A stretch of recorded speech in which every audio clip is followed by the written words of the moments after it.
arribarà l'hivern, ara arribaran els virus i ara arribaran els encostipats.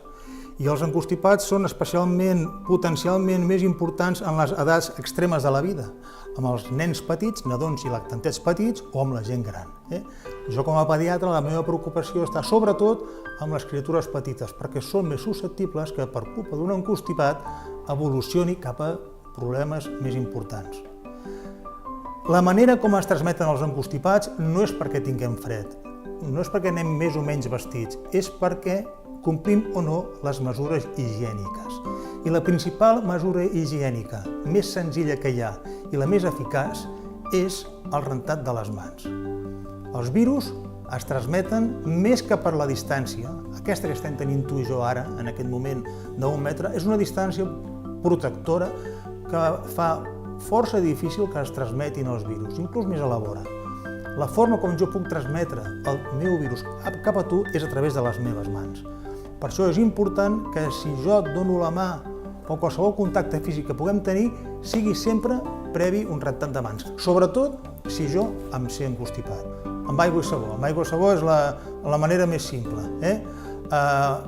Fer-ho com a rutina, estiguem o no estiguem encostipats, però sobretot, si ens sabem encostipats, saber que si hem de tocar un nadó, si hem de tocar una criatura petita, si l'adult ha de tocar una criatura petita i se sap encostipat, o inclús encara que no se sàpiga encostipat, s'ha de rentar prèviament les mans, perquè és aquesta la manera com se li pot transmetre a la criatura a l'encostipat. En el cas que una mare estigui donant el pit a la seva criatura i la mare se sàpiga encostipada, és important que la mare es posi una mascareta que li tapi nas i boca, amb la qual estàs minimitzant moltíssim la possibilitat de transmissió, perquè la relació entre la mare i la criatura és una distància molt petita. Aleshores, allà sí que podria haver-hi una transmissió a través de les dues persones. O sigui, a més del rentat de les mans, col·locar-se una mascareta a la boca. Davant de la teva criatura, inclús una criatura petita, que veus que està encostipada, no s'ha de córrer, però tampoc s'ha de deixar anar, perquè l'encostipat és un procés progressiu que va evolucionar al llarg dels següents 2, 3, 4 dies. No s'ha de córrer per una visita immediata, però sí que al cap de 24-48 hores és important que el vegi el seu pediatre i vagi seguint l'evolució d'aquest encostipat.